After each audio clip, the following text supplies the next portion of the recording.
Assalamualaikum warahmatullahi wabarakatuh. Kembali lagi di channel 3 Pandawa. Di video kali ini saya akan menceritakan kisah tentang pembentukan negara Madinah. Setelah tiba dan diterima penduduk Yathrib atau Madinah, Nabi resmi menjadi pemimpin penduduk kota itu. Babak baru dalam sejarah Islam pun dimulai. Berbeda dengan periode Mekah, pada periode Madinah, Islam merupakan kekuatan politik. Ajaran Islam yang berkenaan dengan kehidupan masyarakat banyak turun di Madinah. Nabi Muhammad SAW mempunyai kedudukan bukan saja sebagai kepala agama, tetapi juga sebagai kepala negara. Dengan kata lain, dalam diri Nabi terkumpul dua kekuasaan, kekuasaan spiritual dan kekuasaan duniawi. Kedudukannya sebagai Rasul secara otomatis merupakan kepala negara. Dalam rangka memperkokoh masyarakat dan negara baru itu, ia segera meletakkan dasar-dasar kehidupan masyarakat. Dasar pertama, pembangunan masjid selain untuk tempat salat, juga sebagai sarana penting untuk mempersatukan kaum muslimin dan mempertalikan jiwa mereka. Di samping sebagai tempat bermusyawarah merundingkan masalah-masalah yang dihadapi. Masjid pada masa Nabi bahkan juga berfungsi sebagai pusat pemerintahan. Dasar kedua adalah ukhuwah Islamiyah, persaudaraan sesama muslim. Nabi mempersaudarakan antara golongan muhajirin, orang-orang yang hijrah dari Mekah ke Madinah, dan Ansor, penduduk Madinah yang sudah masuk Islam dan ikut membantu kaum muhajirin tersebut. Dengan demikian, diharapkan setiap muslim merasa terikat dalam suatu persaudaraan dan kekeluargaan. Apa yang dilakukan Rasulullah ini berarti menciptakan suatu bentuk persaudaraan yang baru, yaitu persaudaraan berdasarkan agama, menggantikan persaudaraan berdasarkan darah. Dasar ketiga, hubungan persahabatan dengan pihak-pihak lain yang tidak beragama Islam. Di Madinah, di samping orang-orang Arab Islam, juga terdapat golongan masyarakat Yahudi dan orang-orang Arab yang masih menganut agama nenek moyang mereka. Agar stabilitas masyarakat dapat diwujudkan, Nabi Muhammad mengadakan ikatan perjanjian dengan mereka. Sebuah piagam yang menjamin kebebasan beragama orang-orang Yahudi sebagai suatu komunitas dikeluarkan. Setiap golongan masyarakat memiliki hak tertentu dalam bidang politik dan keagamaan. Kemerdekaan beragama dijamin dan seluruh anggota masyarakat berkewajiban mempertahankan keamanan negeri itu dari serangan luar. Dalam perjanjian itu jelas disebutkan bahwa Rasulullah menjadi kepala pemerintahan karena sejauh menyangkut peraturan dan tata tertib umum, otoritas mutlak diberikan kepada beliau. Dalam bidang sosial, dia juga meletakkan dasar persamaan antar sesama manusia. Perjanjian ini dalam pandangan ketatanegaraan sekarang sering disebut dengan Konstitusi Madinah. Dengan terbentuknya negara Madinah, Islam makin bertambah kuat. Perkembangan Islam yang pesat itu membuat orang-orang Mekah dan musuh-musuh Islam lainnya menjadi risau. Kerisauan ini akan mendorong orang-orang Quraisy berbuat apa saja untuk menghadapi kemungkinan-kemungkinan gangguan dari musuh. Nabi sebagai kepala pemerintahan mengatur siasat dan membentuk pasukan tentara. Umat Islam diizinkan berperang dengan dua alasan. Pertama, untuk mempertahankan diri dan melindungi hak miliknya, dan kedua, menjaga keselamatan dalam penyebaran kepercayaan dan mempertahankannya dari orang-orang yang menghalang-halanginya. Dalam sejarah negara Madinah, ini memang banyak terjadi peperangan sebagai upaya kaum muslimin mempertahankan diri dari serangan musuh. Nabi sendiri di awal pemerintahannya mengadakan beberapa ekspedisi keluar kota sebagai aksi siaga, melatih kemampuan calon pasukan yang memang mutlak diperlukan untuk melindungi dan mempertahankan negara yang baru dibentuk. Perjanjian damai dengan berbagai kabilah di sekitar Madinah juga diadakan dengan maksud memperkuat kedudukan Madinah. Perang pertama yang sangat menentukan masa depan negara Islam ini adalah Perang Badar. Perang antara kaum muslim dengan musyrik Quraisy pada tanggal 8 Ramadan tahun kedua Hijriah. Nabi bersama 305 orang muslim bergerak keluar kota membawa perlengkapan yang sederhana. Di daerah Badar, kurang lebih 120 km dari Madinah, pasukan Nabi bertemu dengan pasukan Quraisy yang berjumlah sekitar 900 sampai 1000 orang. Nabi sendiri yang memegang komando. Dalam peperangan ini, kaum muslimin keluar sebagai pemenang. Namun, orang-orang Yahudi Madinah tidak senang. Mereka memang tidak sepenuh hati menerima perjanjian yang telah dibuat antara mereka dengan Nabi. Tidak lama setelah perang tersebut, Nabi menandatangani sebuah piagam perjanjian dengan beberapa suku Baduy yang kuat. Suku Baduy ini ingin sekali menjalin hubungan dengan Nabi setelah melihat kekuatan Nabi semakin meningkat. Selain itu, setelah Perang Badar, Nabi juga menyerang suku Yahudi Madinah dan Qainuqa yang berkomplot dengan orang-orang Mekah. Orang-orang Yahudi ini akhirnya memilih meninggalkan Madinah dan pergi menuju Adriat di perbatasan Syria.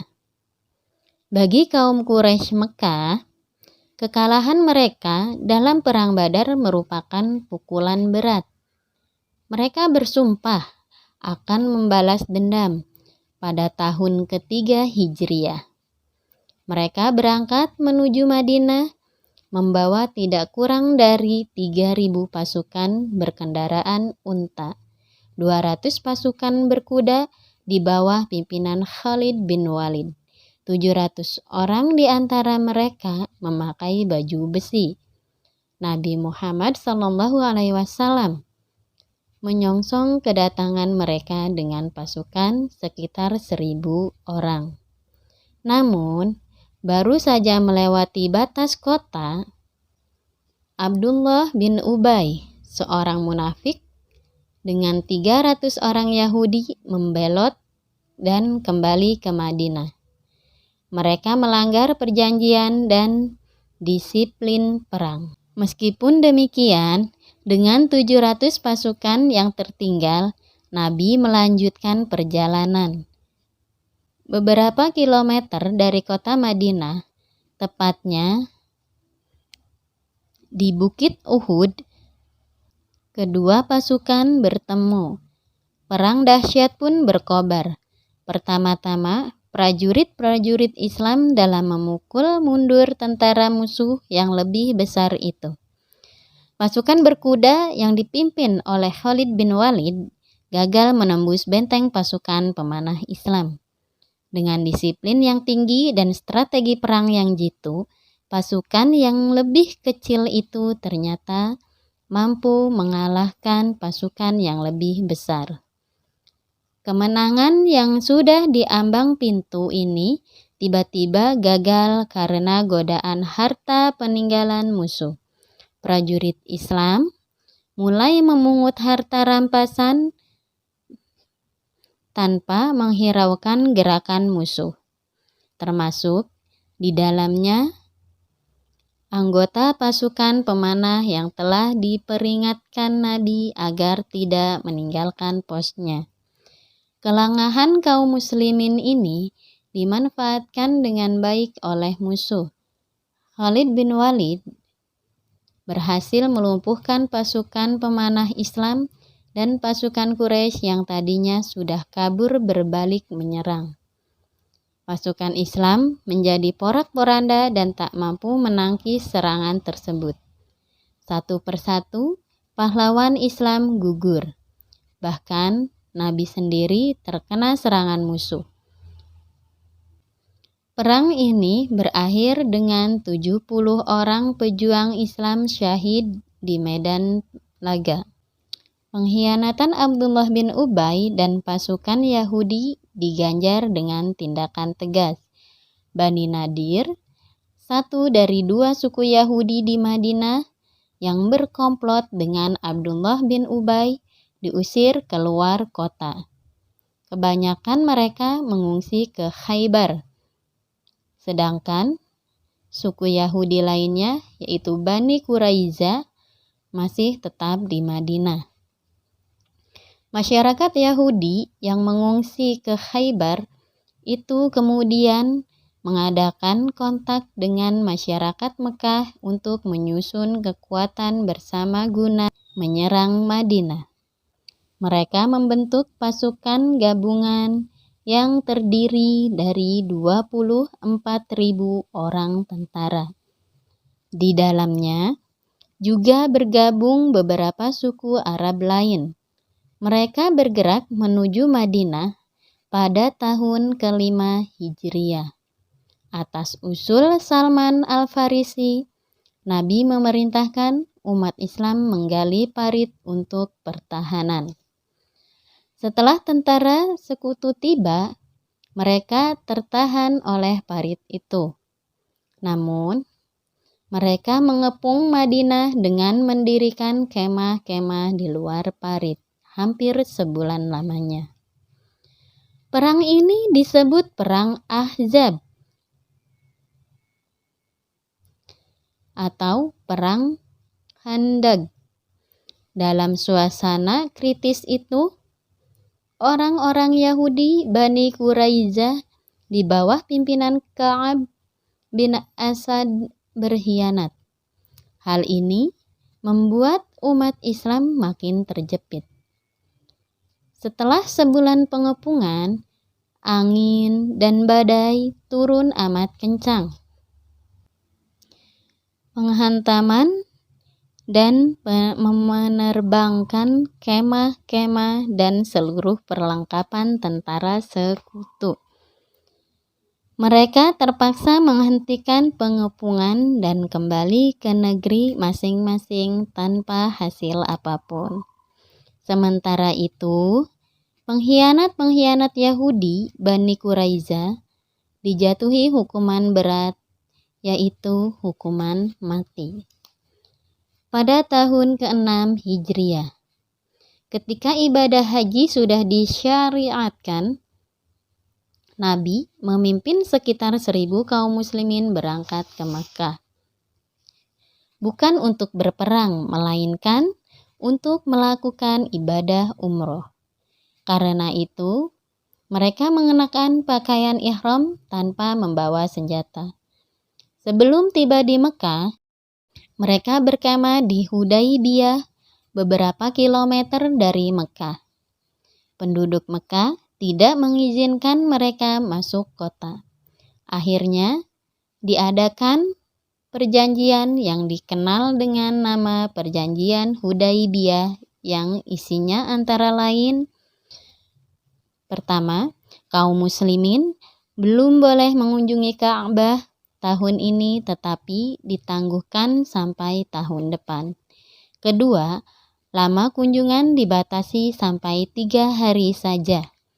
Ketiga, kaum muslimin wajib mengembalikan orang-orang Mekah yang melarikan diri ke Madinah. Sedang sebaliknya, pihak Quraisy tidak harus menolak orang-orang Madinah yang kembali ke Mekah. Keempat, selama 10 tahun diberlakukan genjatan senjata antara masyarakat Madinah dan Mekah. Dan kelima, tiap kabilah yang ingin masuk ke dalam persekutuan kaum Quraisy atau kaum muslimin bebas melakukannya tanpa mendapat rintangan. Kesediaan orang-orang Mekah untuk berunding dan membuat perjanjian dengan kaum muslimin itu benar-benar merupakan kemenangan diplomatik yang besar bagi umat Islam. Dengan perjanjian ini, harapan untuk mengambil alih Ka'bah dan menguasai Mekah sudah makin terbuka. Nabi memang sudah sejak lama berusaha merebut dan menguasai Mekah agar dapat menyiarkan Islam ke daerah-daerah lain. Ini merupakan target utama beliau. Ada 2 faktor pokok yang mendorong kebijaksanaan ini. Pertama, Mekah adalah pusat keagamaan bangsa Arab dan melalui konsolidasi bangsa Arab dalam Islam, Islam bisa tersebar keluar. Kedua, apabila suku Nabi sendiri dapat diislamkan, Islam akan memperoleh dukungan yang kuat karena orang-orang Quraisy mempunyai kekuasaan dan pengaruh yang besar. Setahun kemudian, ibadah haji ditunaikan sesuai dengan rencana. Banyak orang Quraisy yang masuk Islam setelah menyaksikan kemajuan-kemajuan yang dicapai oleh masyarakat Islam Madinah. Demikian kisah ini. Jangan lupa untuk like, comment, share, dan subscribe. Dan bunyikan loncengnya agar tidak tertinggal kisah-kisah selanjutnya. Wala'afu minkum. Wassalamualaikum warahmatullahi wabarakatuh.